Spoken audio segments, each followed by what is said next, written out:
Hi everyone, hope you're all doing well. I've got some technical issues here at the moment. I can't play my normal intro that I spent 20 minutes trying to put on today, but never mind, I'm sure the rest of the show will be okay. Can you see me okay? Am I freezing? I see I'm a bit fuzzy on your green screen, so let's sort that out straight away. How are you all keeping? Thanks for coming along. Sort this out. There you go. That's a bit better, isn't it? What a disaster. I take it everybody can hear me. Am I freezing or am I moving around all right? Just let me know. Even that's running slow as well. Virgin Media. Oh, well, never mind. Hello to Andy GSA Tractor. Old School Motorcycles Phil Green. Smith still on 2 wheels. Grey Rolf. Lip Gloss Helmets and him. Hello, guys. Economical Rides. We'll be seeing you in a minute. Matlock Biker. Quite good turnout. 37 people. Hopefully, you can all see me okay and hear me. A bit of luck. Hello, Howie. Frozen. Oh, typical. All right, thanks for letting me know. Sorry, guys, there's not much I could do about it. Is the sound coming through okay, or is it just the picture that's the issue? Let me know. Frozen. Oh God, what a nightmare. You look like you're made of putty. Well, probably not far off. I'm getting to that age now. Right, I'm going to bring in Saddlebags straight away so we can see if he's frozen. Let me know if he's frozen. Hello, Saddlebags. Hello, my friend. Looking at excellent, excellent quality. Lovely. Yeah. Can you? That's better. Am I still frozen at your end, or am I moving about? I think it's improved since I arrived. Oh, okay. All of a sudden. Right. Oh, strange. Yeah, that's all right there now. You go. Anyway, there you go. That's a ropey start. Sorry I'm a bit late, everybody. Thanks for coming along. Much appreciated. We haven't got New Biker tonight, and we haven't got Western Super Motor Vlogs. They're otherwise engaged. But I do believe that Epic Adam's coming in at any moment. I believe he's got the link to come in. Now, tonight, we have... oh, there he is now. Let's bring him straight in. Hello, all right? Yeah, good, thanks. Good. Hello. Thank you. Hello. Thanks for coming along. Tonight we've got Economical Rides, who is a chap who's based out in Spain. He rides a Royal Enfield 350 Classic and also a Meteor as well. So we'll be bringing him in shortly. And this is going to be a face reveal. No one's ever seen his face before, ever. So I want to just cover a couple of things that come up last week in the comments. First of all, I was hoping Noob would be here for this one because he was asking what is a Chopper Road 150 motorcycle, which I can now show you. It is, and this is from the Brazilian Rotterdam Canatero, and that's what it is. What's that remind you of, guys? Honda Custom. Yep. And I think Yamaha made one like that as well, didn't they? Something similar. Can't remember what that was called now, but yeah, or something. Yeah, something like that. It looks like a Suzuki GN. Do you remember the GN 125s? Oh, yes. Yeah. Looks a bit like them. So that was that. That's what the Chopper Road 150 looks like. Philip Curry was saying when we were talking about the DVLA, he was saying, what about the DVLA losing older rider records? And unless you had your original pass certificate, you had to retake your bike test, which would have been real kick in the teeth, wouldn't it? Not good at all. And we also have somebody saying that it's illegal to use full self-driving cars in the UK. So I guess that was coming from the Teslas when we were talking about that. When we were talking about the tech on bikes, which is good, and the GSA Tractor was mentioned, the SOS on the BMW bikes, where if your bike falls over or you crash it, it will automatically contact the services, which is definitely a good thing, isn't it? Mm-hmm. I think you have to pay for that, but well, it's a BMW, so of course you You'd do. be keeping the emergency services busy then, wouldn't you? Yes, I would be. yeah, twice a year. Yeah, I'll probably get banned, I expect. And then we were talking about linked brakes on bikes, and Phil Green mentioned that every time he goes out on his BSA, he has to throw out an anchor for the brakes to slow him down, which I thought was quite funny. And then Three Foxes mentioned, do we think that society is getting more scared of everything, hence why there aren't many new people coming into biking? Possibly. Yeah, maybe. Snowflake culture and all that. But yeah, what have you guys been up to? I guess you made a video recently, Saddlebags, haven't you, about YouTubing and stuff? Yeah, just been busy doing sort of responsible grown-up stuff. Yeah. So, yeah. But we all felt, we all felt where you're coming from, because it's really, it's hard, really isn't it? We all sort of become a slave to YouTube, or I do anyway. Put things off, and it's got to a point now where I've got to get on top of it. Yeah, and as you know, my work situation has, for a change, got to come first, because I used to be, sort of 6 months ahead in my diary, and now, I'm a matter of weeks ahead at the moment. So, got to be really careful and look after that. But luckily, I've got some in the bank anyway. So, have you got any in the bank at the moment, or? No, only a sort of a coast walk. Yeah. Quickly on that subject, I have glanced through the comments on that video. I haven't replied to anybody yet because I just haven't got time. My videos go out on a Sunday morning, and I'm rarely home on a Sunday to get back to them. So I'm not ignoring people. I will get back when I can. Yeah, and you get a lot now, don't you? It gets quite busy, the comment section, which is good. It's good. More time, isn't it? Yeah, that's right. Absolutely. Adam, you knocked out a video today, didn't you? A good one. I like that. And I've got one in the bank as well. Oh, really? Yeah, no, one come out Wednesday. I was going to ask what it is, but I don't tell me. No, don't tell us. Cause... It's about my recent trip to Paris and what happened at the train station. Okay. Which is a secret for everyone. Ah, very interesting. Yeah. Just out of interest, so what did you prefer when you walked away from the CB500X and the Himalayan? Because you made it, just to put people in the picture, you made a video. What was it called? Comparing the CB500X to the Himalayan. Yeah, basically comparing them. The Himalayan, I think, is a lot more fun than the CB500X.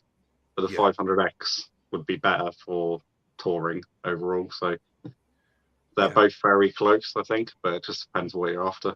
Bit of fun on the lanes or a bit of touring. Yeah. And I think that's the thing, isn't it? They do seem very close, but they are very, very different bikes, aren't they? Yeah, the CB500X has got everything that I want the Himalayan to have, but I don't want the Himalayan to lose any of its character with it as well.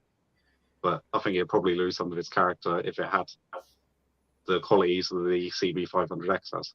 So, 2 cylinders. Yeah, it does make a big difference having another cylinder in there. Yeah.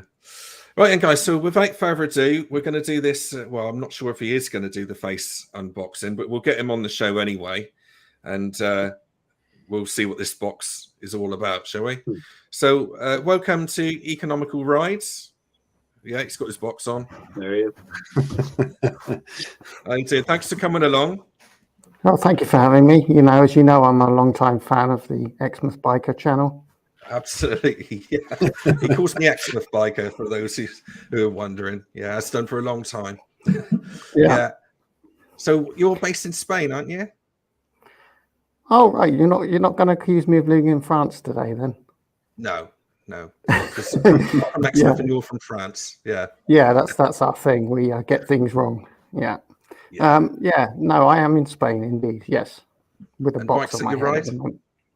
Yep, the Meteor 350, as you said, and the Classic 350. Yeah. Currently, as well as a 50cc scooter as well. which is also featured on the channel. Yeah, that's also featured. I did a exhaustive review of that. Yeah. Oh, I feel terrible because I didn't see that one. So there you go. Lightweight. When was that? Was that a long time ago, or? It was in the summer, just before I went to Germany. It was a Malaguti Phantom 50 LC. Okay.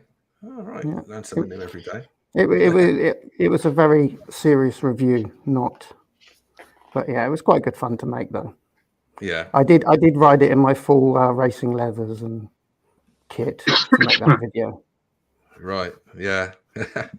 Let us know.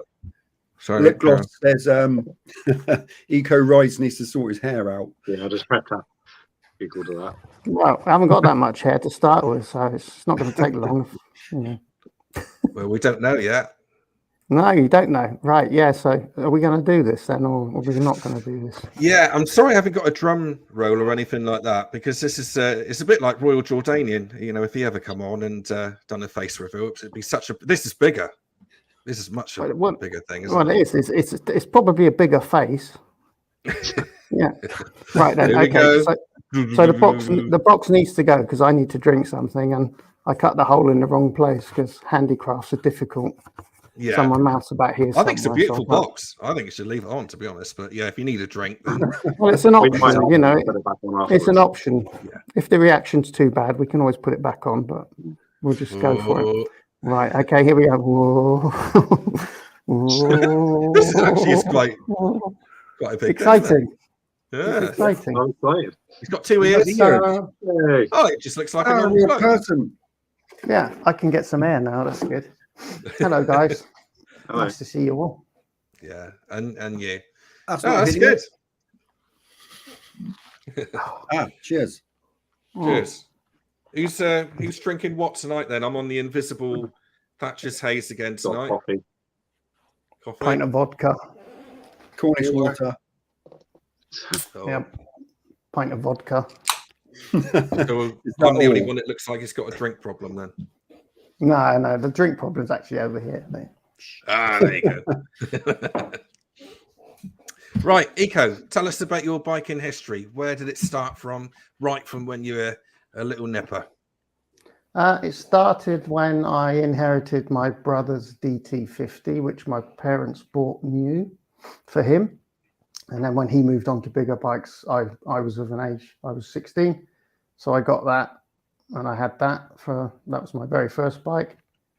And then after the DT50, I had an excellent, I don't have any pictures of that, unfortunately, but I had this quite a rare bike. It was a CB125T, so it was a twin 125.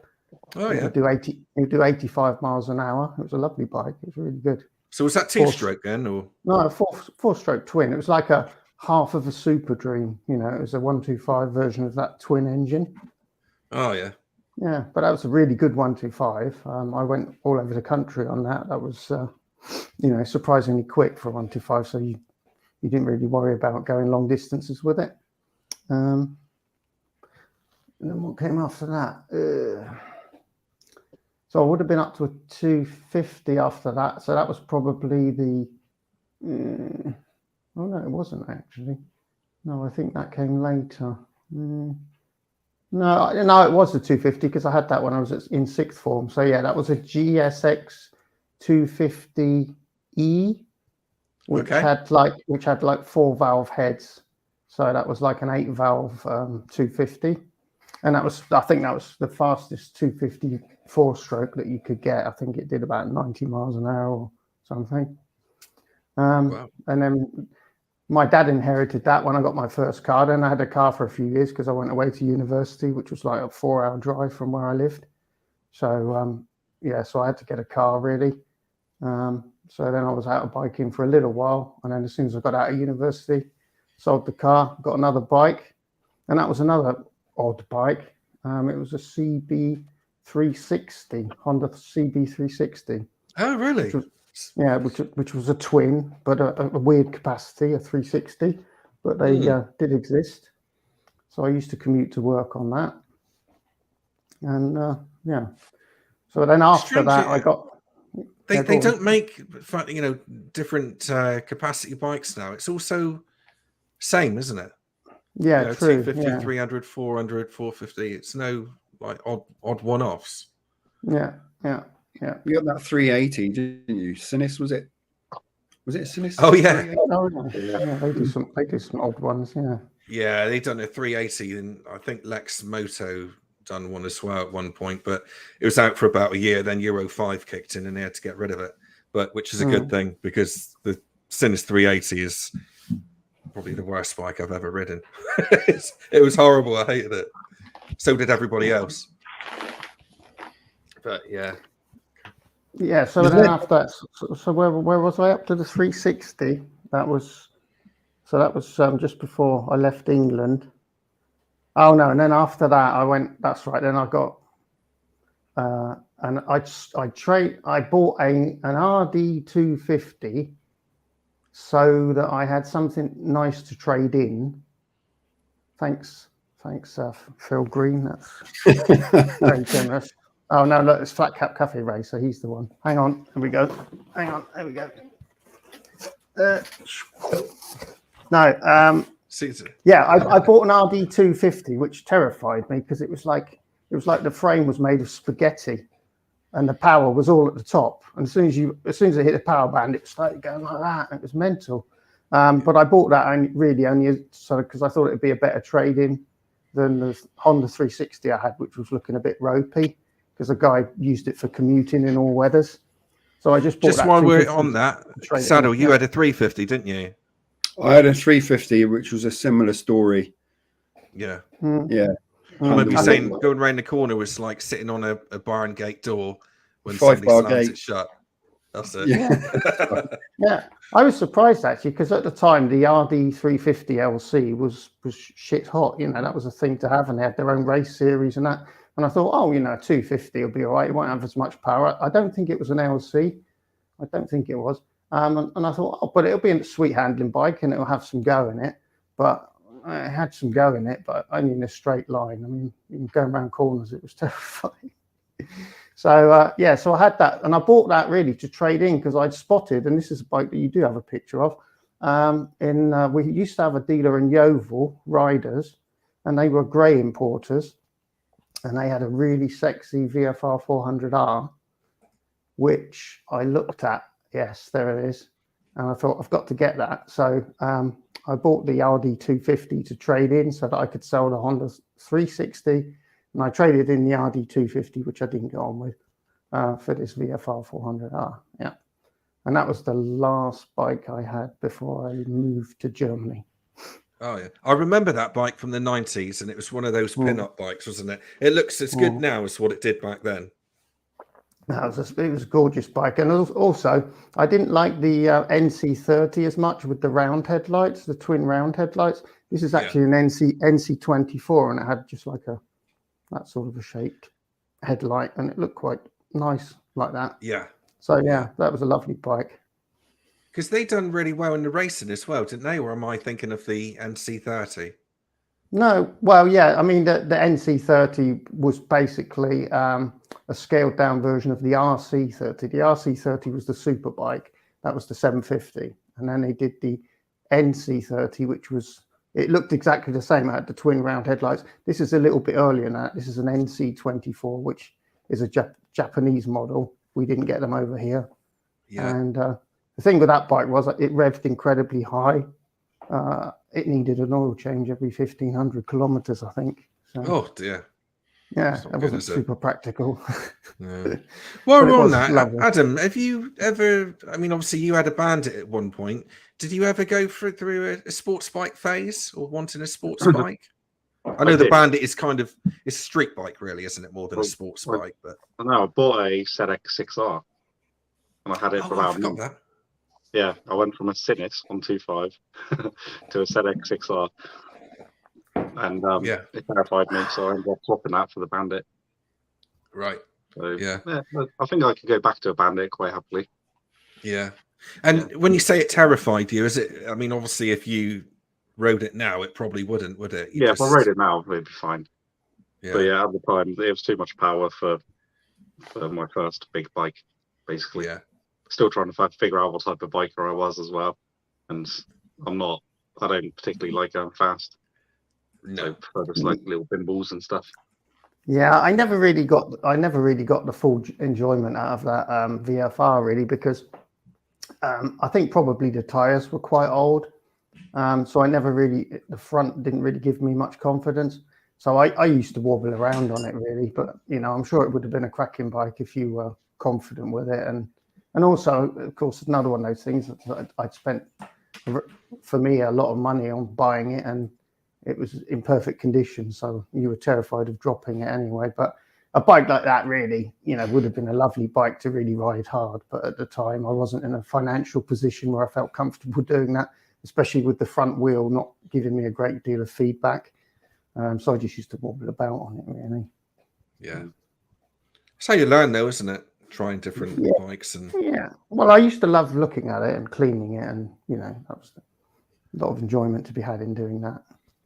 But those white wheels, though. Oh, God, that white rear wheel. I used to have to use washing powder and boiling water, and then they'd come up white again. But a nightmare to clean. I bet that was hard work. Was it Dad?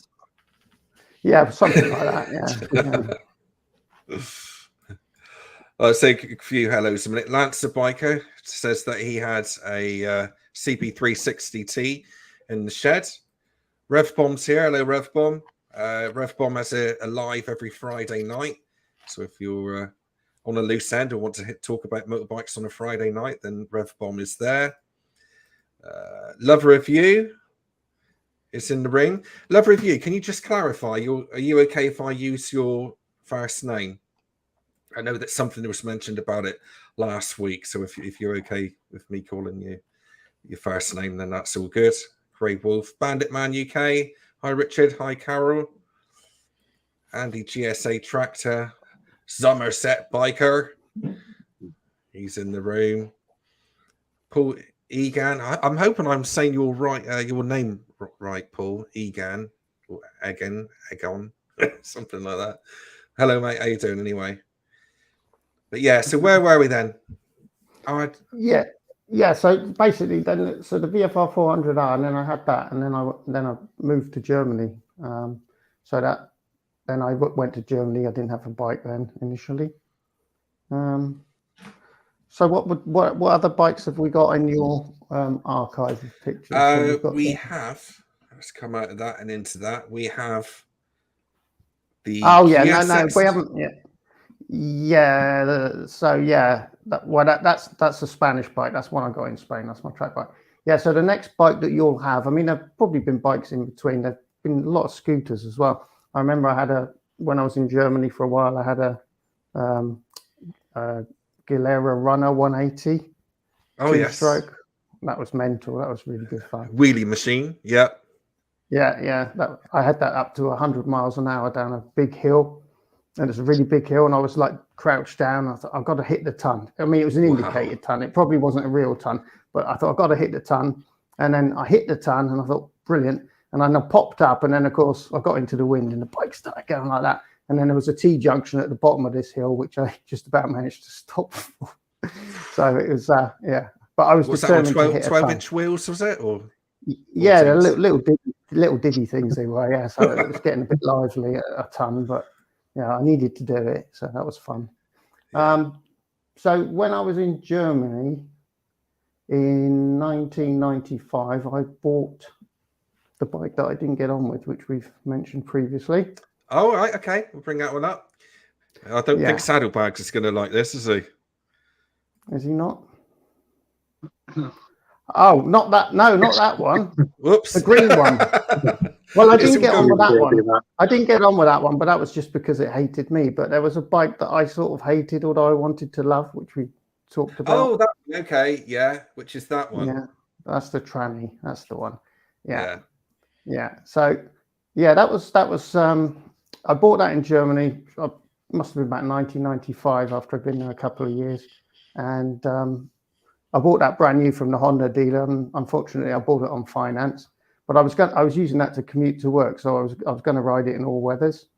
And yeah, the trouble with that bike, I really loved it. I liked how it looked. It had a really nice triple green paint scheme with the gold wheels. I thought it was well smart. But I didn't get on with it for the simple reason that the 21-inch front wheel just used to freak me out in the wet. I was terrified I was just going to wipe out, and you wouldn't get any warning. It never inspired any confidence at all in the wet. So is that due to you're not getting any feedback through the bars? Or? Yeah, exactly. I didn't really ever know what the front tire was doing, how much grip was available. It was just about okay in the dry. You could just have, confidence and have confidence in it. But in the wet, not really so much. And because it was such a nice bike, I didn't want to drop it. And it was on finance.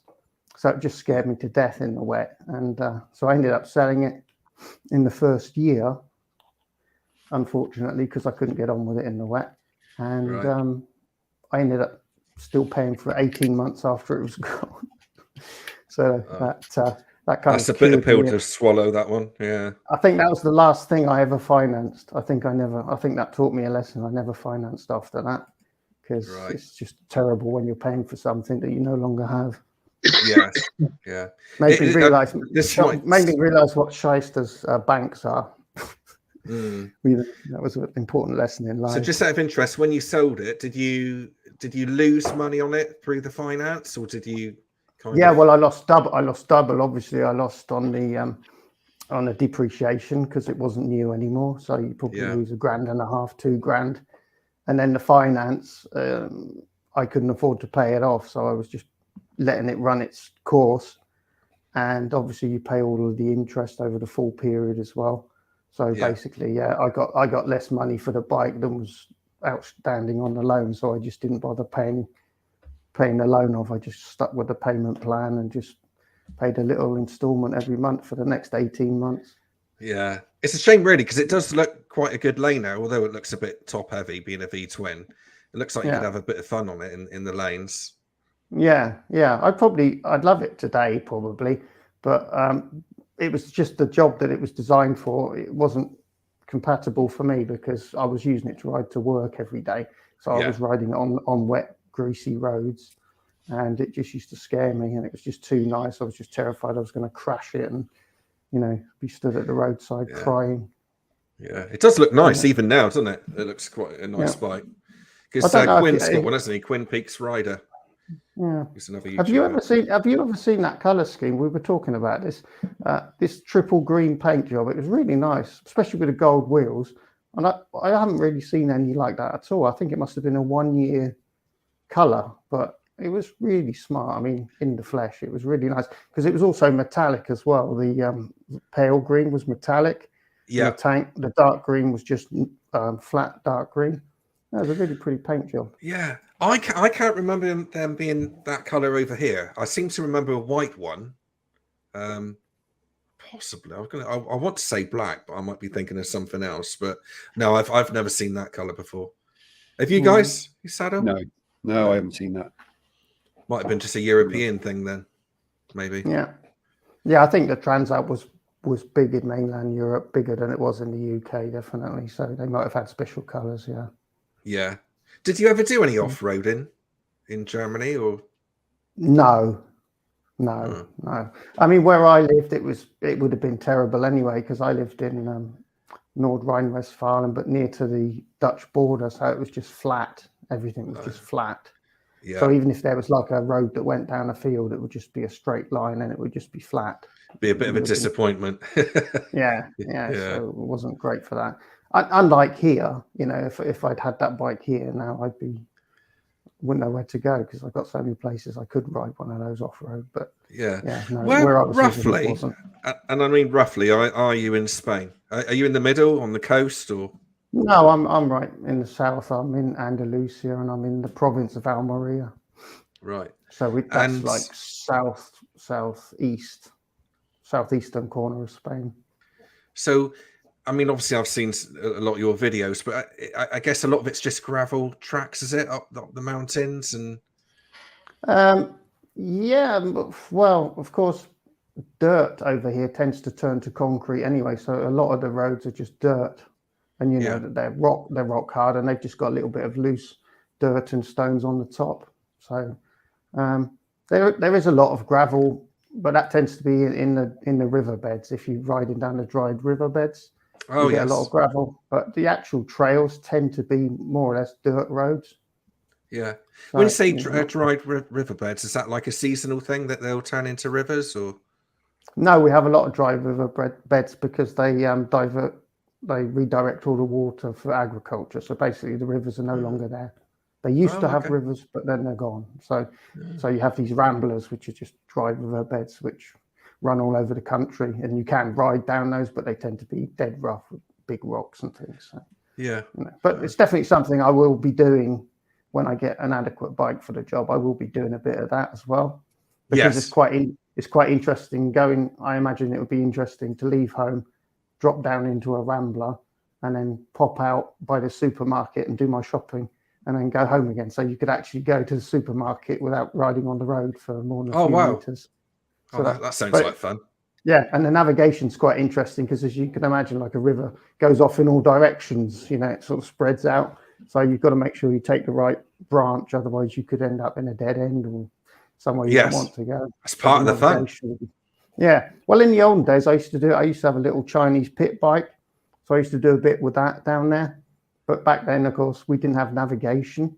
So it was a bit trial and error. But I think now with the phone on the bars, I'd be able to pick my way through the river to get to where I wanted to go. Yeah. Sada, what happened to your Spanish trip? I think I might have asked this before, but it was booked up during COVID, wasn't it?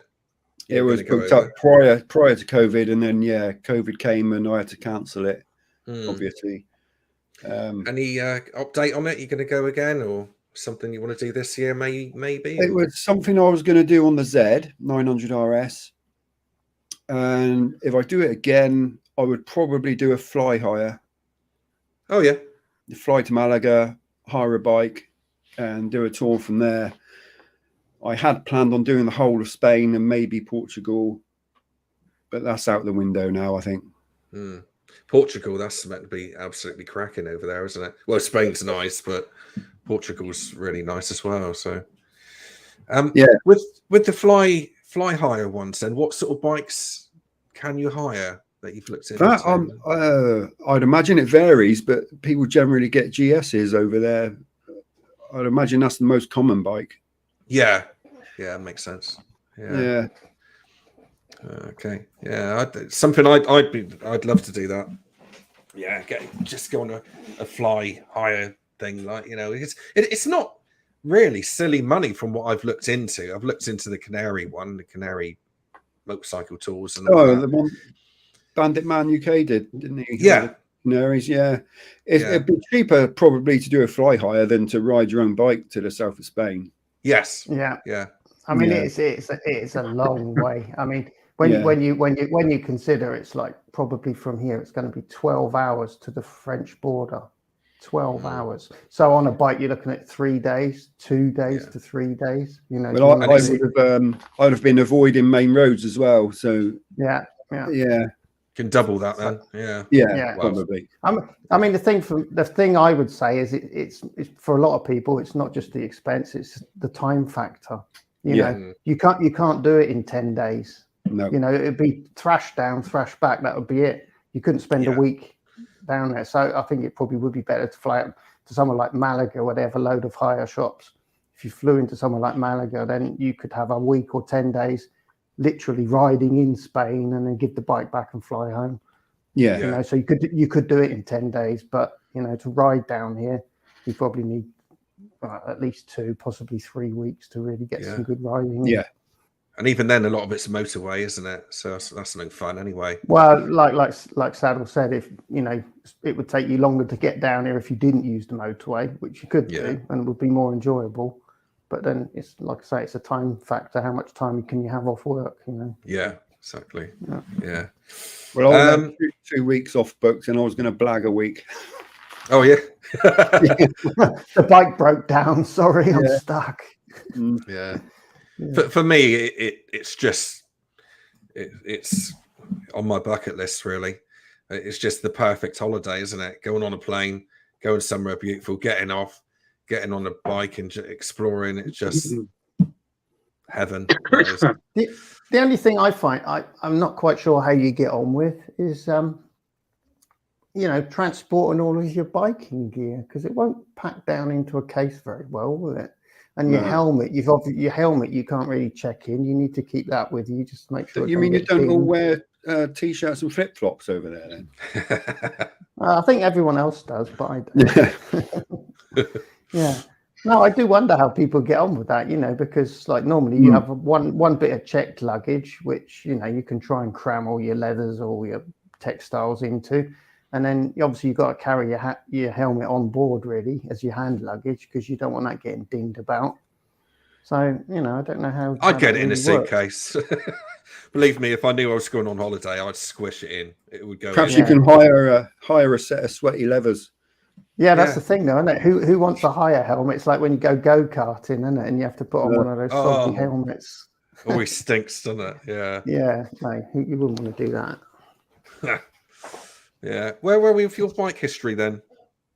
So we've arrived. I'm losing. We've arrived in Germany, so that was the tranny, and then German and tranny kind of goes well. Yeah. Anyway, carry on. Simpler times. Back then, a small radio was a tranny, or a van was a tranny. Or a Transalp was a tranny. Now you get told off if you say it. So yeah, you can't say nothing these days. Actually, a little secret. One of my what was it? I think it was a WhatsApp thread with Quinn. The word tranny came up multiple times, and then we got a message saying this conversation has been deleted. Oh, yeah, apparently, because somebody assumed we were being politically incorrect, but we weren't. We were talking about bikes. But yeah. Was that Big Brother?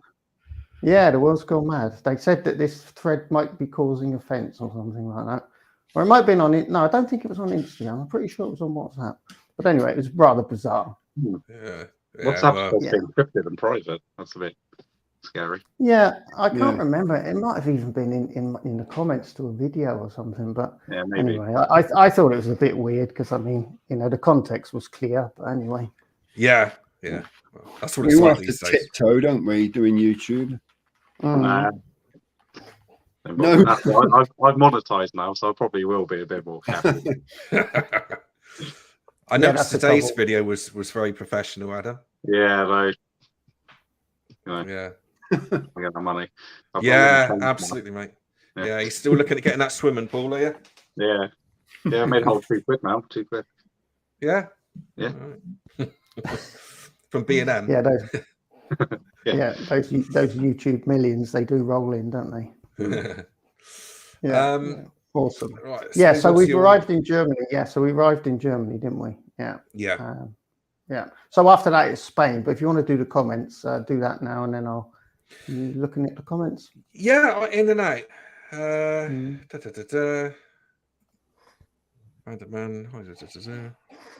Some bikes work better on 21-inch wheels, but the Tiger in the work Carol's undertaken me. Yeah. Now carry on. I think this was actually what I was going to say. I think like if I'd had that bike today and I'd financed it over 5 years or whatever it was, I would have persevered with it. But back then we didn't have internet. It was just coming in. It was like dial up. So these days, probably the OEM tires were just rubbish. It's quite likely that the OEM tires were quite hard and rubbish. And these days, you just go on a Transalp forum and you find out what tires people are using, and then you just go and change them. But I was in a situation back then, I didn't have access to that information, so it would have been trial and error. And I'm not going to try 3-4 sets of tires to try and find out whether I can get on with this bike. No. So as it was just like, got to get rid of it. Just but I'm had to sure, go. Probably with different tires, it would have been a different bike. But yeah, Bandit Man makes a good point. You could wear your riding kit onto the plane. I'd personally get a bit hot, but I'd have to wear short. Some funny looks with your crash helmet. Yeah, from the police. Yeah. No, that is one option, definitely. Yeah. So we arrived in Germany. What bike are we looking at next? Right. So when I first came out to Spain, just before I left Germany, I bought the Bullet 500, which is the spawn of Satan. Yeah. I am getting to it, mate. I've got loads of pictures here to look through. There it is. That one there. Yeah. So what year was that one then? Obviously, that's not the EFI model. That's an old one, isn't it? Yeah, that's the 4-speed right-hand side gear change original Bullet 500. Yeah. It's a 2004. It was the last of the old ones. Okay. After that, they phased them out, and then they just did things like the Electra and the modern ones with the electronic ignition and the front disc brakes. That's got drums front and rear, 4-speed upside down gearbox on the right-hand side. Oh yeah. Yeah, so it was quite challenging because at the same time I had the Street Triple R. So swapping from that to the Street Triple R, the gear shift was on the other side and the other way round. Yes. And obviously the power was slightly different and the handling and the brakes. So that was good mental gymnastics when I swapped bikes. But yeah, that bike I bought in 2004 and I came out to Spain in 2006. So that was 2 years old when I came out here. And so why did you want that then? A sedate motorbike compared to what you're normally used to, something a bit racy? Yeah, I bought that actually because I'd just gone self-employed, and up until that time I'd had a company car and I needed transport and it was cheap. And I test ridden one of the earlier ones when I was still in the UK, back when they were called Enfield, when they didn't have the rights to be called Royal Enfield. Oh, right. I never knew that. Yeah, they used to sell them in the UK as Enfields. Mm-hmm. And I did do a test ride on one. So I sort of knew, and I thought it would be interesting to have something so different. And they're very economical. And I figured they'd be simple and I could probably keep it running. So as I didn't have a car at the time, I thought, yeah, that'll do the job. And I paid 2,999 euros for it. Mm-hmm. And that would have been 2004. And that seemed like a good price. And it was a beautiful looking bike, obviously, with the black and gold. It was pretty sexy thing, with a polished engine and that. Yeah. So yeah, I was smitten with it. So I bought it and was intending to use it as transport. And it wasn't too bad in the first 2 years. But then I moved to Spain, and that was the thing that hurt me the most, because first of all, I had to get it transported down here, which wasn't cheap. But second of all, the Spanish charged me 1,200 euros to get it on Spanish plates on a bike which was only it was only 3 grand when it was new. Wow. So I ended up, so I spent a lot of money getting it down here, and then having to spend another lot of money to get it re-registered. So anyway, we did all of that, and the gratitude of the bike was then to basically kick me in the nuts at every opportunity. After that, it was just an absolute nightmare. Things falling off. I mean, when I've just arrived in Spain, it started off. I've mentioned this in one of my videos actually. It started off the first service. I decided to do at home because up until then it had been in warranty and it was serviced at the dealer in Germany. And then shortly after I got out of here, it reached a point where it needed an oil change. So no problem. I was all set to do an oil change. So I undid the sump plug, and with the oil, the thread came out. Oh, no. So basically the dealer had stripped the thread on the sump plug, trying to get it oil tight. Oh, God. At the last service in Germany. So then I had an oil bung plug that had no thread to go into. So a mate of mine helped me out. Is this going to be, I mean, some sumps are bolt on, aren't they? You can bolt the sumps on, pull them off, and where you go. Is this part of the engine? Yeah, actually on the Bullet, it wasn't the sump plug. It was the oil tank, because it had a separate oil tank. It was the oil tank drain plug. Yeah. So basically, you only had a plug that had a hole that was a bit bigger than the plug, so there was no way you could get it in. Yeah. So yeah, I had a mate who helped me fit a helicoil. So we helicoiled it, and we managed to get the. What's a helicoil? What's that? It's like a steel insert. So you basically you drill out slightly oversized, and then you insert this threaded insert. Oh, and yeah, it bites into the wall of the hole, and then you have got a thread. because the only alternative would have been to stand the bike on its head and machine a thread somehow, but you know that wasn't going to happen. And you couldn't take the engine out and all yeah, sorts you couldn't as really well. remove the oil tank as such. So so that was the first thing. So you think that was pretty unlucky, really, because it had been dealer maintained up until that point. Before we go any further, Saddle, has that ever happened to you? A thread going, or Adam? No, never. It's my worst fear on my BMW because a lot of it is alloy, and if it goes on that, then you're stuffed. Yeah, that was the thing. You see, it was an alloy. It was an alloy oil tank with a stainless steel thread, and that's very iffy. I had the lock from the fuel cap come out before, and all the pins fall on the floor. Oh yeah. Yeah, I took the key out. The locking mechanism stuck to the key, and all the pins fell out. Oh god. So that was the closest I've got. That was a bit of a nightmare. So could you close it after that? Did it? No, I had to sellotape it down. Oh, did you? Yeah. That one on the Sinus, was it? Yes, it was. Oh, was it? Yeah. Oh dear. Yeah, but that caused loads of problems because then I replaced it, and I was having some issues, and it turned out that I think you need like a small hole in the fuel cap to let the air out or pressure out. Oh yeah. I've got a self-made hole in my BMW. Yeah. Yeah. So it's causing issues for quite a while, and I had no idea what was going on. And the mate said, "Try riding with the fuel cap open." Yeah. Which I did gently, and then that's not dangerous, is it? No, it's fine. So yeah, I got someone to drill a tiny hole in it, and it worked. Started working after that. Sada, you've done a lot of work on bikes over the years, to my knowledge. What's the worst thing that's ever happened to you on a bike that's like that? Can you think of one? No, everything's gone perfectly every time. Well, there you go. That's what we call a skilled bloke. Snapping a manifold stud. Oh yeah. Oh, they're sods to get out. They're sods to get out. Those are. Oh god, yeah. You know, you can get heat on them and all sorts, and sometimes the only way is break them and drill them. Yeah. Yeah, I've got to do that on my BMW at some point. Not looking forward to that. It's rusted out. I'd rather just set it on fire, to be honest. Get rid of it. What do you do?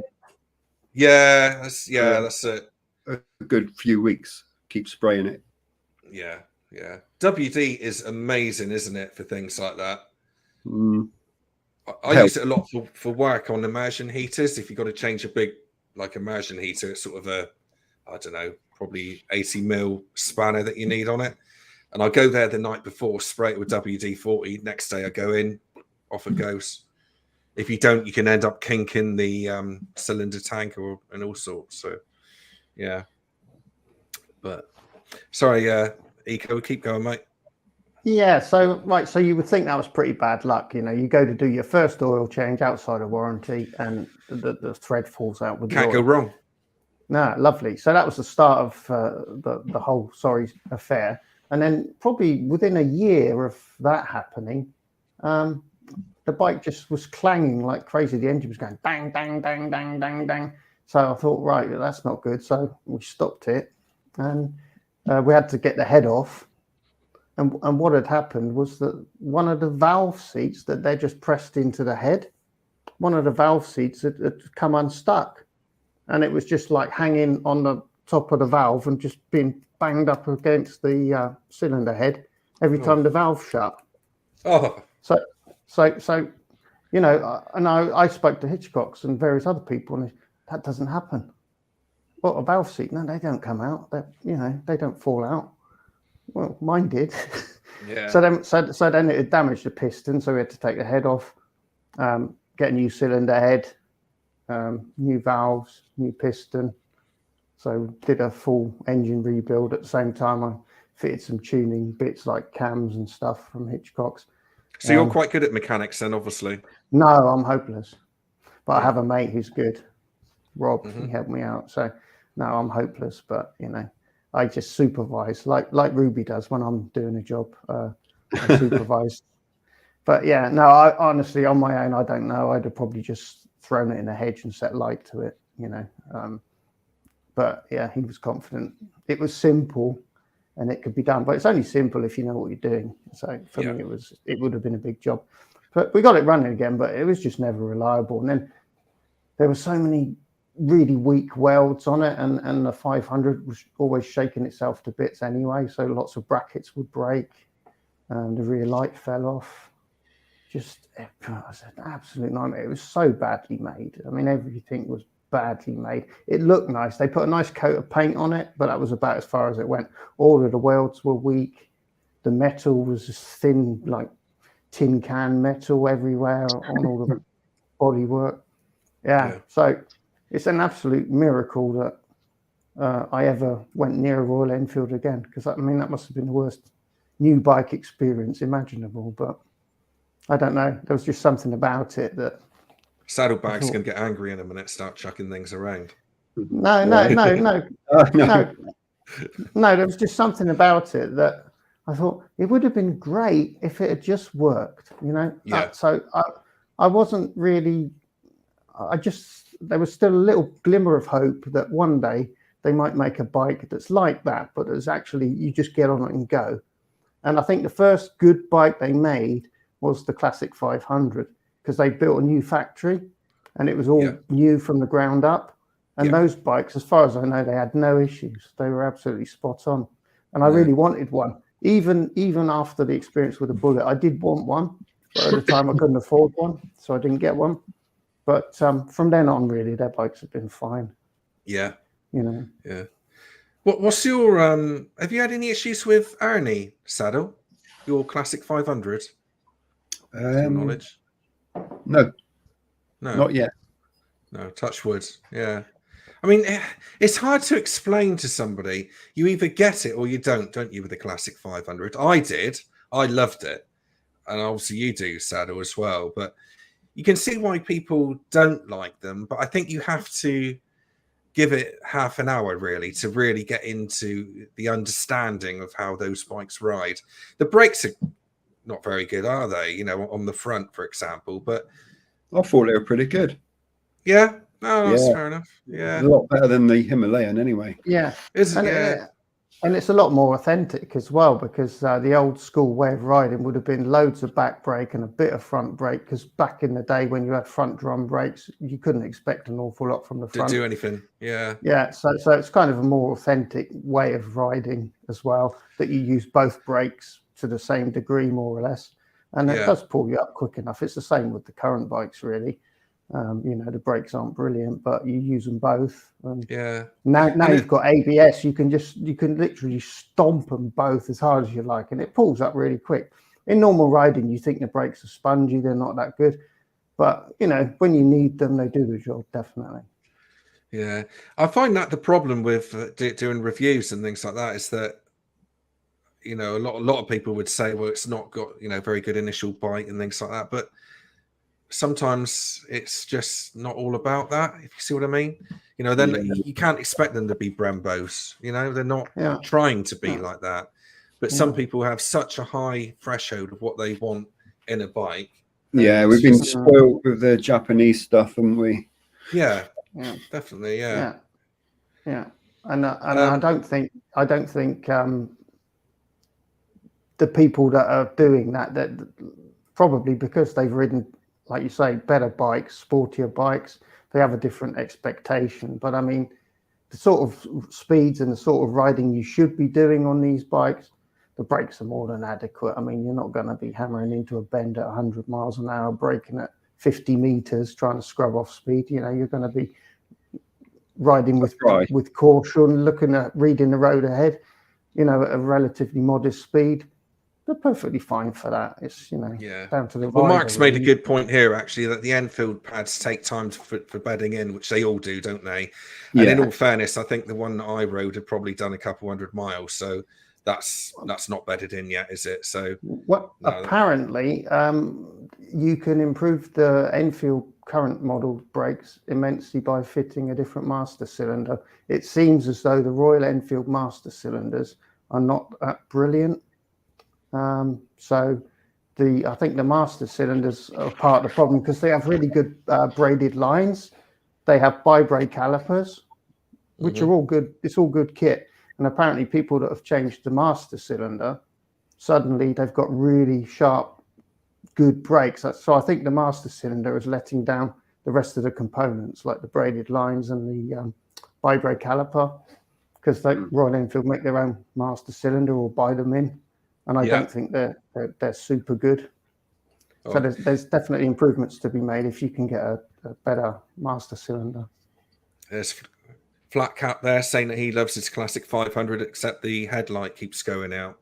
So it's might be a loose connection or something, I guess. Oh, yeah, that reminds me of how my time with the Bullet ended. Actually, I had various other problems, but then eventually I had the problem towards the end.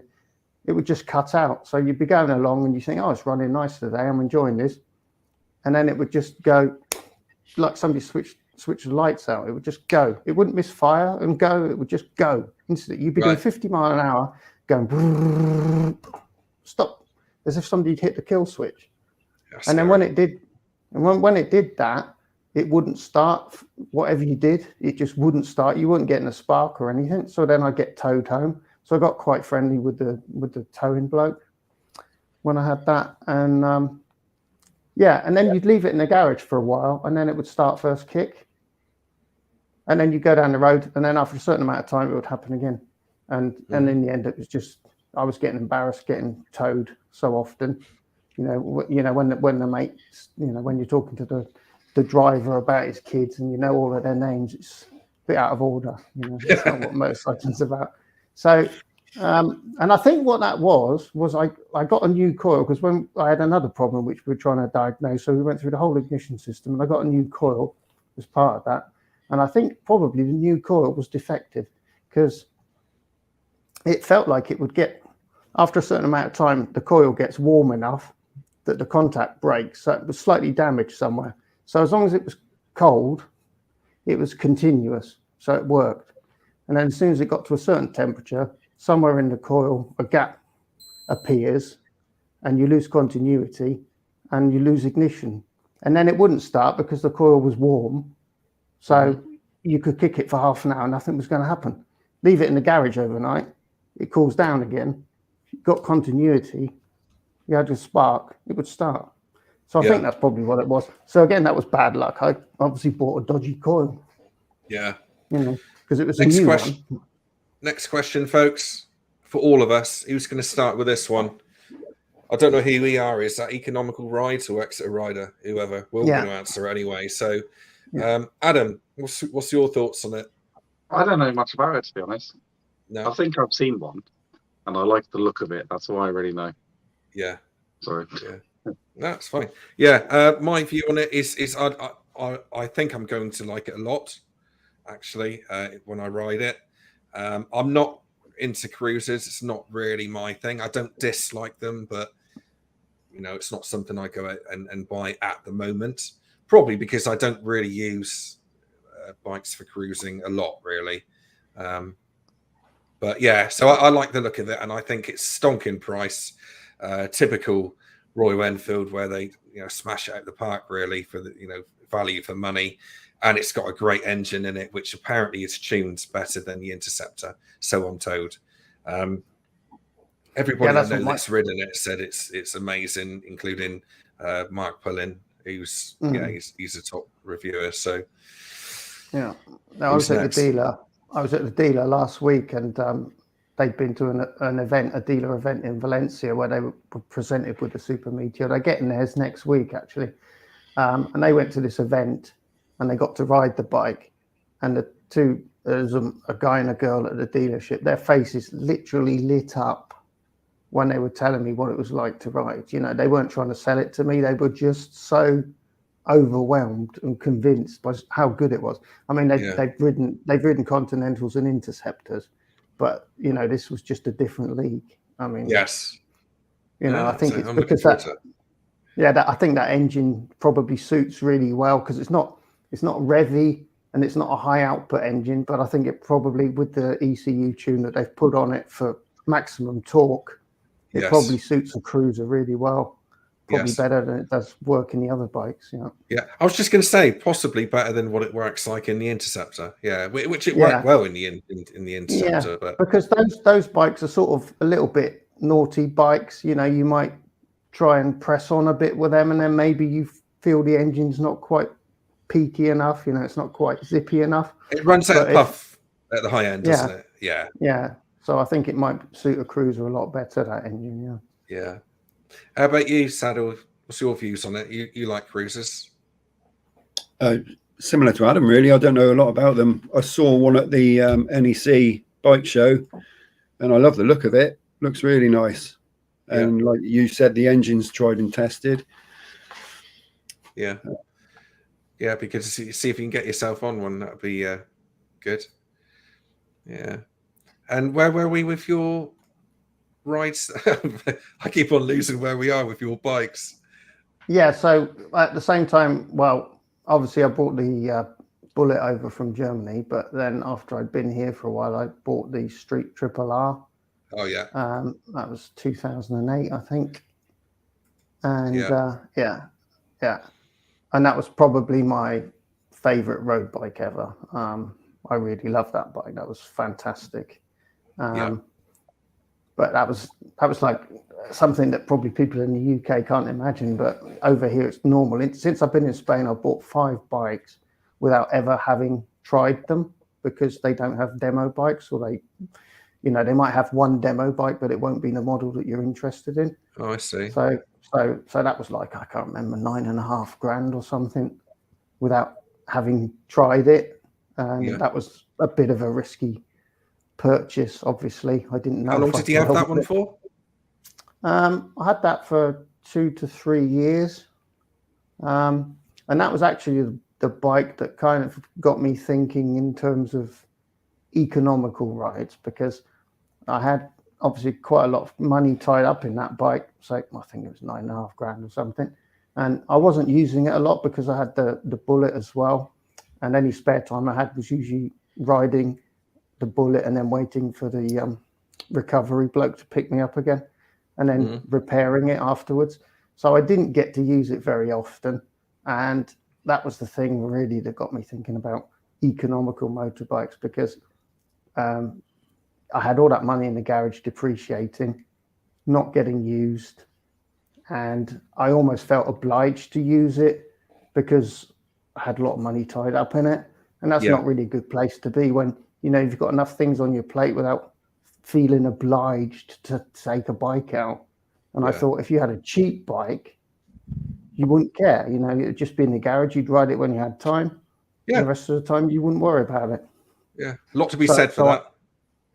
So that's what got me thinking, sell that, get something used, cheap, and I'll get my thrills on that. And I won't be preoccupied if I don't use it for a month. It won't bother me so much. Okay. So that was the turning point, that bike. Mm-hmm. And we haven't missed the GSX 750, have we? Because I've still got a photo here. Which I want to use. That's just my track bike. I bought that when I came to Spain just for track days. That's not actually got an MOT or anything. That's not road legal. That's just pure track bike.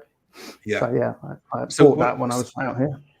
Oh, I see. When you was in Spain, right? Yeah, got it. Yeah. And whereabouts is that taken there? I believe that's Guadix. Yeah, that's Guadix. I've only done 2 tracks. I've done Guadix and Almeria. Yeah, it's a nice looking bike. Yeah, it is. Yeah, I think I've done 4 track days on it. And then I decided I didn't like it anymore. Well, I like it, but it's like when when you're 25, if you fell off a bike on a track day, if you don't break anything, you'll probably be sore for a fortnight and stiff for a fortnight, and then you're good to go. And I'm at an age now where I've noticed if I stub my toe on the bed and nearly break it, I'm hobbling for a month. So I tried to think how I'd be if I fell off a bike now. So are they still easy to sell if it's a track bike only? Not really, but I didn't pay a lot for it. So, it doesn't really owe me anything. I mean, I did 4 track days on it. I mean, so no, it won't be, well, it'll be easy to sell over here probably. but I'm not looking for big money for it. I just need it gone. So, yeah. but at the moment, the fuel pump's knackered, so I need to replace that and then sell it. Cool. But yeah, I think definitely at my age, bouncing down the road is to be avoided. Here's the question. Also, I don't. Sorry, Carol. Also, sorry, yeah, and also, Sorry. of course, being self-employed as well. You know, if I can't work, I can't pay my bills. You know, I don't get any sick pay or anything, so no, I can't afford to be injured. Really, basically, that's always on my mind as well. Yeah. Senna's asking, why is the Piaggio 550cc and the Peugeot and the other Piaggio and the Yamaha, which are all the three-wheelers, you know, those three-wheeler motorbikes? I don't understand it, but some people like them, don't they? But you can ride them on a car license, but you can't ride a Yamaha Nikon, which is the three-wheeler with the MT10 engine in it, on the car license. It needs a full bike license. I've no idea, Senna. I don't know. Sometimes the rules are really strange, aren't they? If anyone can answer that, then fire away. But no, I don't know myself, my friend. Oh, the Nikon is that's a three-wheeler, is it? Yeah. Yes, it is. Yeah, it's got the MT10, Yamaha MT10 engine in it. I think it's about 15 grand. So yeah, I don't get it. I just don't understand it. I just don't understand three-wheel bikes at all. But right. So that. Yeah, so you ended up. So this is leading up to what you have now, which is the Meteor and the Classic 350. Is that right? Yeah, exactly. So I had the Triumph, and I always felt guilty that because I had such a faff with the Bullet all of the time, I wasn't using it enough, and I felt bad about it and the money I'd spent on it. So I decided to sell that while it was still worth something. And I got a good price for it. I mean, that's why it was such a good bike for me, because I got to use it for a couple of years and I didn't lose very much money with it. Yeah. You know, also because I didn't have it on finance, so I didn't have interest to pay or anything. So that was good. I got out of it quite well. And so the plan then was to get a couple of used bikes, which I did. I got a couple of used bikes and scooters. And then I decided I'd like to get one more new bike to see me through to the end of my riding life. Like just one new bike, cheap, but good enough to do everything I need it to do, and then just ride it until I can no longer get my leg over or indeed ride motorcycles. So that was the plan.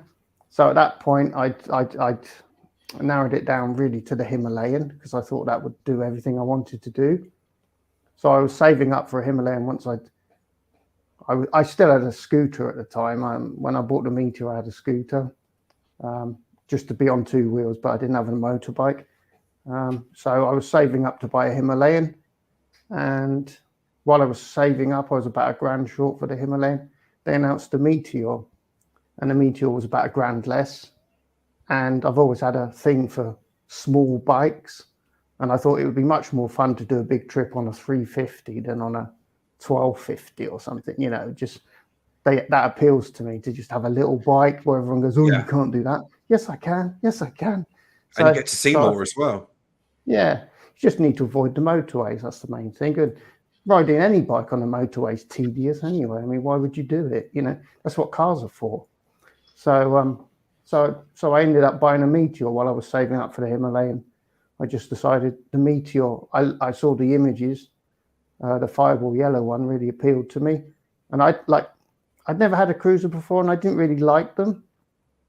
And that was the biggest surprise of all, really. I just thought it would be something different. And I thought after all of the track days and trying to go fast on a Triumph, it would just be nice to have something that's more chilled. Yeah. And try a different t-shirt on. Yeah. Yeah.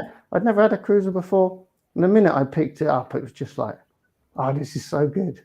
You know, it just puts you in a mental state that you're just not trying to ride hard. You're not trying to go fast. You're just out there. You're just enjoying being on a bike, nature. It was just, it was amazing. That's a really, really nice state that only motorcyclists will understand. Yeah. Yeah. That and bit I think where you're free flowing and you're taking it all in, no rush. There's no rush to get home and do whatever. It's beautiful. Yeah. And I think you have to have a certain wisdom or have reached a certain point in your life to be able to do that. I mean, I don't think I would like the Meteor as a 17-year-old. 17-year-old me would go, oh, this is too slow. This is rubbish. But I've been there, done that. Bought a T-shirt. I've been riding for like 36 years or something, 37. So I've had a lot of bikes. I've done everything, and now, which is why, like I said, I was looking for a bike that I could ride when I'm an old geezer. I mean, I'm old now, but potentially 15 years older still. A bike that I could ride then, and the beauty of that was it had a low seat. So as I get older, it'll be easier to get on. It's manageable. It's not super heavy. So and a bike that would slow me down. So that's why I ended up with a Meteor. And how did you go from that to the classic 350 then? What drew you into that? Well, that was it was two things really, because the Meteor was planned to be my last purchase, and then I'm keep it forever, and which is why I started the channel, by the way, because I wanted to have an archive online of my life with my bike, which was a big thing for me that I'd saved up for and that I'd bought and I was going to keep forever. And I just wanted to make videos about that so that when I'm like 80 years old or 85 or whatever, I can look back and go, look at the excitement when you picked it up, it's all there. And I thought that would be lovely. So that's why I started. So that's why I started the channel in the first place. And then it just kind of, as the channel sort of grew, which obviously I wasn't really expecting. And then the Classic was announced, and that kind of changed my mind a little bit, because the Classic 350 was the nearest thing I could get to the Bullet 500 today. And like I'd mentioned earlier, I felt like my Bullet 500 experience wasn't finished. It hadn't. That's sort of hardly begun really for the hassle that you had. That little bit of hope was still there that one day I will get that feeling again. So I figured the 350 Classic would be the nearest thing to a modern Bullet, and it is. It's fantastic. It's like they're stunning to look at. Really nice looking, aren't they? And it's just so nice to just wheel it out of the garage, hit the button, it starts, you go for a ride, and guess what? You get to ride home as well. You don't have to sit in the lorry cabin to get home. Talking about the driver's kids. Yeah. So no, it's fantastic. So it was a combination of wanting to have a happy end to the Bullet 500 disaster, and also because I had the channel and I had people that were interested in the channel, I thought, well, that'd be a good bike to have anyway. And it certainly was a good bike for the channel as well. So cool. All right. So while we're on the YouTube thing, what's the best thing and the worst thing for you about YouTube? This is going to go to all of you in a minute. We'll start with Eco. Well, that's an easy one to answer. I mean, the best thing is definitely just the friends that you've made. It's incredible, really. Friends all over the world. So yes, I have a lot of people that we're in touch via email. Not just through the comments, because we email each other as well. And I have lots of people who send sausage donations for Ruby, or is Ruby there? Yeah, she's snoring away to my left on the floor. I'll show you later before we go. Ruby always comes at the end of videos, remember? Yes. So you got your sausages? So, I can get her one. We can do that. Yeah, we can do a sausage. Well done, Sano. Oh, Ruby, bless. Yeah. Just incredible. I mean, people from all over the world. As I say, we're in touch. We know about each other's lives, and it's really kind. They, like I say, they make donations to Ruby's Sausage Fund. They even make donations to her dad's whiskey fund from time to time. So that's always quite welcome.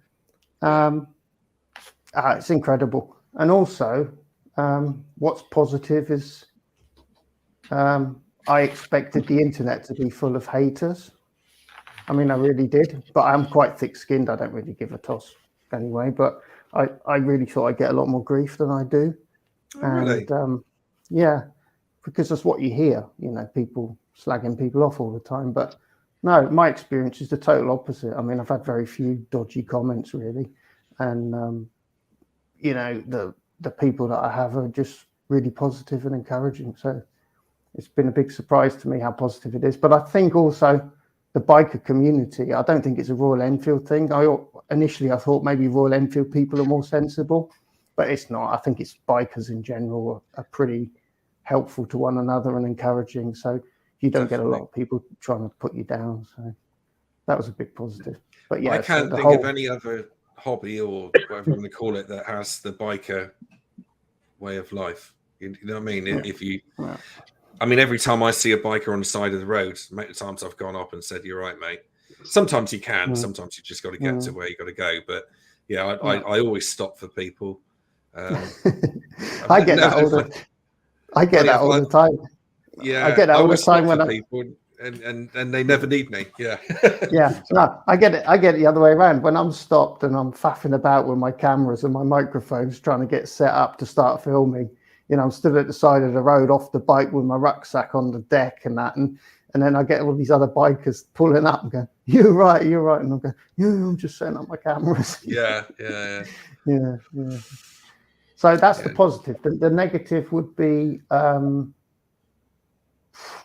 just really the time that you invest in it, you know. Yes. I probably ride less than I would if I didn't have the channel. Well, I don't know, it's a double-edged sword. I probably ride more in another way because I have to go out and make videos, but I don't ride a lot for myself, which I'm sure you probably all agree. Most times when you're out on a bike, you're filming, you know, it's quite rare that you'll get to go out and just do a ride and not have to make a video because, you know, you've got to, I mean, I only ride really at the weekend. So if I'm doing one video a week, it's ride Saturday, edit Sunday and Monday, and get it uploaded for Tuesday. So it's just like constant, you know, the free time is all about making a video for next week. Obviously, it'd be a bit easier if I hadn't forced this weekly schedule onto myself. I mean, nobody's forcing me to do it, but I just said for myself, you know, one video a week, and I'm really desperate to keep that going. Sometimes I do two. Sometimes I do two, but that's when work's slack. But when work's busy, life's busy, when you've got stuff going on in your life as well, you know, to get a video out per week is pretty tough at times. Yeah, so it's massive, isn't it? Trying to do that, and it is a drug, and like we all don't really care what, you know, people can take it or leave it, don't they? I mean, I want to please, obviously you want to please your subscribers, keep them ticking over. I'm exactly the same, you know, every 4 o'clock on a Sunday I want a video there, but it does become a bit of a drug and it does become very difficult, but it's still enjoyable even when you hate it. Is that the way to word it? Yeah, and also you have to remember it is self-inflicted pain. I mean, nobody's forcing us to do this, you know, but we do it. And also I've noticed if I had one time I didn't get a video out because YouTube was taking forever to render things. So I'd uploaded it on a Monday midday at 4K, and the Tuesday evening it still wasn't finished rendering. So I missed my release, and you know, then you're getting emails from people going, "You're right, you're right." Okay. You know, so you really do want to just keep giving some sort of signal of I'm still alive every week, just to reassure people that you're okay. Saddlebag's video today put it perfectly, really, how difficult it can be, you know, and how intoxicating it can be, to be honest with you, you know, to keep things moving along. And you do have a time where you just have to kind of stop and just catch up with yourself, really. I've been very lucky. I've got videos in the bank, so I've had. When did I last do a film? I've never had that. Have you not? It's a nice feeling when you've got sort of 6 months in the can. Yeah, my videos are always fresh. Yeah, that's overcooking it. 2 months maybe. My videos are always freshly baked. They come out of the oven on Monday evening and then they're released on Tuesday. Usually. Yeah. Well, that's fair. How about you, Saddle? Best and worst thing about YouTube? Pretty much what Eco said. By far is the friends you make through it. That was something totally unexpected when I started the channel, but I've made friends with like you guys, other YouTubers, and a lot of other people that I'm in touch with through sort of WhatsApp group and emails. Yeah. And then the getting out and about because I've got reason to sometimes. Whereas, I might sit around picking my nose on the sofa for a morning, but I think, no, I'll go and do that video and I'll sort of do something with my life. Yeah. Because I've got a purpose. Yeah. No, I know it sounds really sad, but I've got a friend now which I go riding with. We go down Torquay and places like that. But I spent the first probably at least 10 years of my biking life just me. I didn't know anyone else. And it was actually really lonely. Because I had no one to go out for a ride with at all. And then I started the YouTube thing and it all started to happen then. And it's just so, it's changed my life really. Same. I still enjoy riding on my own at times. Yeah. And I still get the chance to do that as well. Yeah. I look forward to the day when I can have some videos piled up, stockpiled, and then like Saddle says, just going for a ride for the heck of it, not because you're trying to make a video, because that hasn't happened really for the last couple of years or a year and a half. So best and worst for you, Adam? Best is the friendships. Yeah, definitely. Because we went to that cafe 2 months ago. Motovello, just had a coffee. Motovello in Crediton, Yeah. And funny enough, I was talking to a mutual subscriber today, and he saw us outside that cafe. Oh, did he?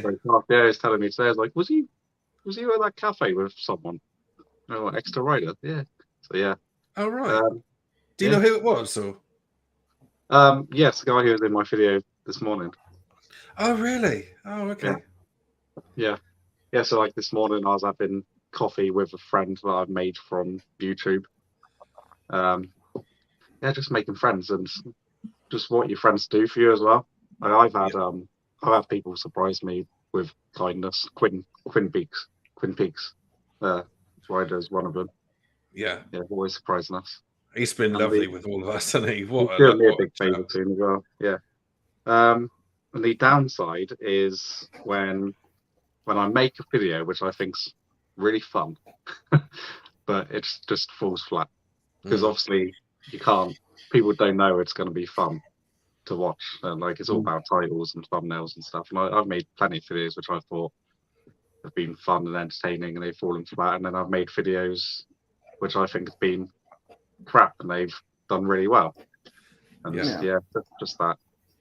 I'm starting to think it's all about the thumbnail. I think thumbnails are super important because that really is the case. Sometimes you'll have a good video which gets very few views, and then you have a quick silly video and you'll get a load of views, and it's really hard to understand. But I think the thumbnail has to be such that people click on it. Well, they do say that thumbnail is your shop window, isn't it? That's what people go down. Oh, I like that picture. That's when they click on it, and then you've got about 3 to 5 seconds to capture them, in your intro, and and then the title is important as well. I mean, I've gone into this quite a lot, but the title is important, and it's important what you say in the video because YouTube are listening, and the bots will pick it up. The robots, people who don't know, the AI will pick it up, and then they'll push it out if they think it's going to be suitable for the certain type of people. How's your video with the sexy ladies doing then in relation to your others? Oh, that's some good analytics right there. Come on, how's that one doing? I haven't looked lately. Yeah, that's a different channel. I'm trying not to talk about that channel. Yeah, no joking. What sexy ladies? Which ones? Was that the one with the bloopers one? Oh, that one. No, I know which one you mean. Yeah, that was what was it for? I think part of it was bloopers. Anyway, no, I didn't really do very well at all. All right. Yeah, okay, I thought it would have done. But, yeah, I thought I'd give it a go. I think you've got to really sort of chuck things at the wall with YouTube and see what sticks, haven't you? yeah. And even things that you don't think will work, you've got to try it. Sometimes Well, it does, that's what I'm sometimes it thinking. That's what I'm thinking. I'm thinking of wearing a white T-shirt and then getting it wet and, and using that as a I can't thumbnail. wait. Yeah, exciting times. Let's look at the comments. So, what's this say? Do you find filming a grind? A little bit. It's all right when you get back and you think it's all rubbish, and then it actually is okay. What do you guys think? No, I only make videos every couple of weeks, really, to be honest. Yeah, I don't find the filming too bad, and I'm always relieved when I get home and it's all worked. The sound is recorded and so the grind is really the video editing, particularly for me, because if there's one little thing that I noticed that isn't quite right, I'll go back and do it again. I mean, the amount of video I've even deleted video when I upload it to YouTube. I watch it on YouTube, and then if I find one spelling mistake or something, I'll delete it and edit it correctly and put it back in again. Did you guys see what I did with my thumbnail today? Yes, I mentioned that, didn't I? I mentioned that in the comments. Excellent. That was a proper typo because the what was it? I've changed it now. I put. I'm a YouTuber or something. Apparently. Yeah, I was in a rush to get out the door, and I thought, right, I've uploaded the promo video, but I need to get the thumbnail done. So I thought that's a nice thumbnail. Quickly types it out. I haven't got time. Got to go. Push the button. I could instantly recognize it as a typo because it was the two keys next to the ones that you actually should have hit. Oh, so was it? You were one key out twice. Yeah, so you're obviously in a bit of a rush when you did that one. Yeah. See, sorry. You're the guy. I was just going to say, if you're a bit OCD,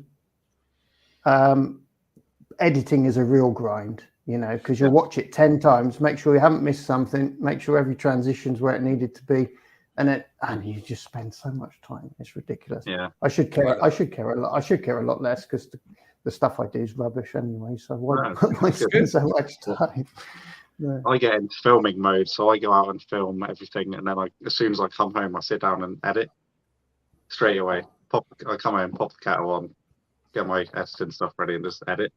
And I've got 2 young kids, so I spend the whole day just ignoring my kids and my wife pretty much. I try not to, but I'm in the zone. In the zone. Whilst it's still fresh in my brain. You want to get it finished, That's exactly the same, Sometimes I sneak off upstairs and they just don't see me. Like I'm out for half the day filming and come back and spend the other half day editing. I'll watch it through about 5 or 6 times before I upload it. Yeah. So they lose me for a whole day. That's a big long part of the process as well, because if it's like a 20-minute video, and you watch it 3 or 4 times, that's like an hour and a half just checking your work after you're supposedly finished. And then you'll notice something and then you'll write it down and then you'll go back in later and correct that. And then you have to watch it another couple of times just to make sure. So that's another 40 minutes. Yeah, it is. I expect we've all done it as well. When you finish editing a video, you think, right, that's it. And you send it off and then you watch it on the telly, which is what I normally do. And there's like a gap of about 20 seconds of blackness. Yeah. So you're going to wipe it and start again. Or you can, use the YouTube editor. But I used that once and it made a total mess of the video because I think it was in a codec that it didn't do well with. Yeah. And so I was able to edit it online, but when you played it back, it was all pixely. It was horrendous. It's like it was done in a really poor resolution, the whole thing. So I ended up doing it again from scratch. Future of Eco Rides, what would you like it to become in the future? Well, like the immediate future, as I've mentioned on the channel already, is I desperately need a bike for the trails because we have lots of great mountain trails, dirt roads around here where I live. So I won't need any, because the trouble is at the moment for discovering new roads to film, I'm already riding an hour to get there. So like the new roads now are an hour away, so it's like a 4-hour filming expedition now if I want to film a new road. Whereas with the trails, I haven't done any trails. I've only done 2 so far. And we've got loads of them close to home. So those are the sort of videos I can nip out, make a video and be home within an hour. So that will possibly enable me to get ahead with my videos. That's what I'm hoping. And riding on trails is, I've never done it before, but when I did it with the Classic and the Meteor, it was just so cool. I just love it. You know, it's you get views that you just never see from the road. You know, it's just a whole new world down there. You go down there and you just see stuff that you'd never see normally. And yeah, it's just really good exploring, not knowing whether you're going to come out the other end, not knowing what the terrain is going to be like halfway down. Yeah. Hi, Quinn. Like there we go. Hello, Quinn. Yeah, like you say, you do see so much more of the world, the best parts of the world when you're going off road, don't you? And I learned that with that time doing the Angel Steps with Saddle and the crew. You know, it's just that was fantastic. That little bike, it did so well. It did so well. That's fantastic. That you proved the point that you don't need the all singing, expensive, all dancing bike to have fun off road. That little thing did it. Yeah. I really wish they could, you know, or hope that they can make that work, you know, but they need to get the dealers out there and the backup and all the rest of it. That's the key to it. Yeah. As with a lot of these bikes. But the bike itself was for 125, it was great. Yeah, I mean, it had 14.8 horsepower as well. So yeah, it went really, really well. And again, it's just such a nice group of people as well. You know, Saddle and Ken and Dave. Such a nice group of people. Yeah, that's, yes, of course. Yeah, Mark was there. No, so like short term, definitely. So like probably in this quarter or the next quarter, possibly, I hope to get a trail bike, and then I can start filming some trails and exploring some trails. And longer term, I don't really have a vision because I'm more or less making it up as I go along, like I'm sure most of us are. Yeah, definitely. Yeah. I would like. It's weird, really, because I'm not a Royal Enfield channel. I mean, that was never the intention. It's just how it's turned out because they keep making brilliant bikes, you know, and a sort of price that I can afford. And I'm an advocate of getting the least amount of bike that you need. I don't see the point in spending 10, 15 grand on a bike if you can't ride it at its full potential. So I'm a big fan of like economical bikes because they give you all of the fun, but none of the expense, none of the grief. You know, there's a lot to be said, but again, I think that's an age thing. You have to reach that point in your life, and I've reached it. You know, I've probably got a mental age of about 85 or something. It's a nice place to be, though, isn't it? When you let go of all that and you can just enjoy biking in a different, safer manner. Yeah, in a different way. Yeah, because I'm not really interested in having them. The thing is, as well, like however much money you spend, there's always going to be a better bike. You know, like you could go out and buy a brand new Goldwing and think it's the bee's knees, but there's always somewhere to go. There's always something better. Yeah. I mean, you know, so I know my bikes aren't the best bikes in the world, but they're fine for what I need. They're good. Yeah, they're lovely for the roads that you ride on. Yeah, and who wants a Goldwing when you can't take it off road? You know, you're going to miss it. You're missing out, aren't you? So you just spent 35 grand on a bike, and it's good for motorways and twisties. Yeah, you know? So although the channel wasn't intended to be a Royal Enfield channel, it's turned out that way. It's probably going to get even more Royal Enfield. You know, spoiler alert, but it probably will. I think there's two people. There's two people here who know the virtues of the bike in question, and but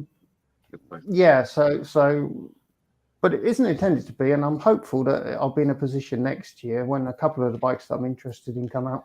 We might actually get the first non-Royal Enfield in. That's the plan. There's a couple of bikes that I would get. I was actually interested in a lot of the Chinese brands, but I can't find dealers. You know, I mean, that's the problem.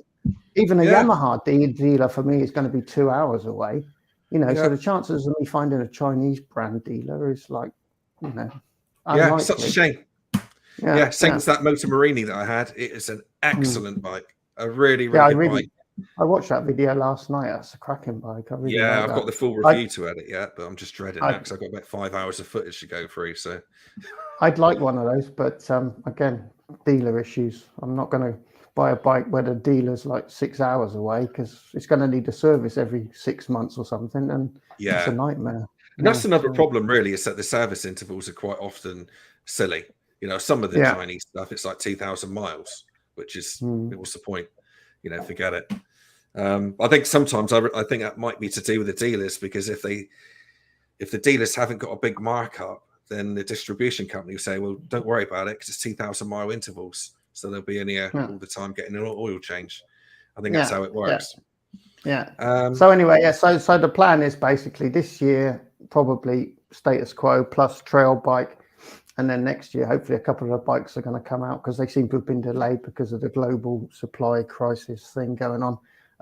Hopefully next year I'll get a bike in which is really for the channel, you know, a bike where I'm just going to have it for a year, ride it, report back on it, let people know whether it's a good buy or not, because I can't get demo bikes, so I have to buy them. But I'll just buy bikes that I'm interested in, that I think will interest other people, and I have my little stock of bikes that are mine, but then I'll try and get one bike for the channel in the future. But this year it's going to be a bike for me. It's going to be a trail bike, and then hopefully next year I'll be in a position to get an extra bike for the channel, which I can do interesting content with, which should help the channel to grow. That's the main objective, is to just keep it interesting, because I can keep doing the same thing, but I do enjoy sort of long-term reviewing bikes, you know, doing little technical features about various aspects of the thing.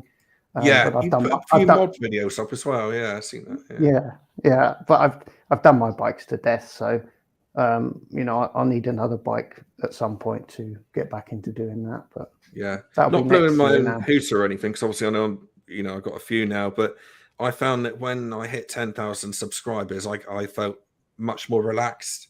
I felt that I didn't have to push it so much more, because I get organic. So we're at organic subscribers now. So I felt the pressure's off a bit. So if I did have a week off or whatever, I'd feel terrible. It would kill me, but I know that the channel's still ticking over. So I mean, I've reached that point already. I don't really, you know, I'm not obsessed about what the channel's doing. No, but I just think it'd be nice to keep it fresh, keep it interesting. I don't want to keep doing the same videos over and over again. So you know, that's the plan, and I'll enjoy doing it, and I'll enjoy getting a new bike every year. You know, it's an experience, isn't it? Getting another new bike, riding it for a year, you know, talking about its pros and cons. It'll be good fun. You know, for me, that'll be a hobby, but it'll be a hobby that I can share with everybody, and maybe impart some wisdom along the way and some information as well. So. Yes, future that I would like my channel to be really is I'd like to do more rides. I want to buy a drone. That's definitely high on my list. No chance of that happening at the moment for at least 6 months, which is a shame because it's going to be summer. But until work picks up in the day job, then it's you know, it's going to be tough to do. But I might be getting a drone. Yeah, I might be getting a drone, but I've flown FPV drones, so not autonomous drones, FPV drones, and I do crash a lot. So I do worry that if I buy a drone, it won't last very long. Yeah, it's an expensive cock up that. Yeah. I know somebody that's happened to. Yeah, flew into a beach. Hard to miss, but you know. He's got the hang of it now, though. Yeah, definitely. Yeah, it makes a different video, doesn't it? If you've got a drone. So it's lovely. I mean, it's amazing. Like in the olden days, you would have to hire a helicopter and a pilot, you know, for some of the shots now, and you just get a drone for like €400 or whatever, chuck it in the air, tell it where to go. I was thinking that the other day. Its thing. Yeah, I was watching a bit of the A-Team the other day, and they had a helicopter following a car, and I just think it's so easy now, you know, so easy and cheap. And the footage is better, you know. It's like 4K. It's stabilized. It's like even better than it. 60 frames a second. Yeah, 69 widescreen. Yeah, it's amazing what that can be done. Yeah, I know Andy GSA. He's got one, and he absolutely loves it. Yeah, I really want to get one. I want to do more ride videos, but the truth is that when the summertime comes around, I'll be starting to get the bikes in again, and then that brings a different level of stress trying to get them filmed and out and trying to find the nice days and and all that. You got double stress. You got double stress this year anyway because your work's your work's all coming at the wrong time, isn't it? It didn't come in the winter. Yeah. It's just all gone topsy-turvy at the moment, but that's life, that's the way it goes. Okay, so I think we need to start knocking off now, boys. So first of all, this is going to be on a podcast at some point, so obviously I'll be showing some photos which they won't see. If you haven't seen my podcast yet, then it's on Spotify, and I think it's on about 12 different channels, including Google and Apple Podcasts and all those. So do have a listen. It's a nice thing to listen into, I guess, if you're at work or whatever. Thanks very much to Economical Rides coming along tonight. Do have a look at his channel. Yeah, thank you for having me. And now that I've been in front of the camera for the first time, I can maybe do it again and have my own live show. And then I'd be delighted if you'd all like to join in sometime. I'd love to. Yeah, I'd love to just turn up in the show without all the pressure. Yeah, I'll return the favor sometime. Okay. Yeah, that's lovely, mate. Thank you. But yeah, thanks so much. And so it's Economical Rides. Get over to his channel and have a look. Beautiful roads in Spain. It's just nice, steady watching. Are we going to meet Ruby tonight, or do you want to save that for them too? Yes. No, we can. She's still asleep. Well, sort of half asleep. Hang on. I'll get the phone out of the holder for you.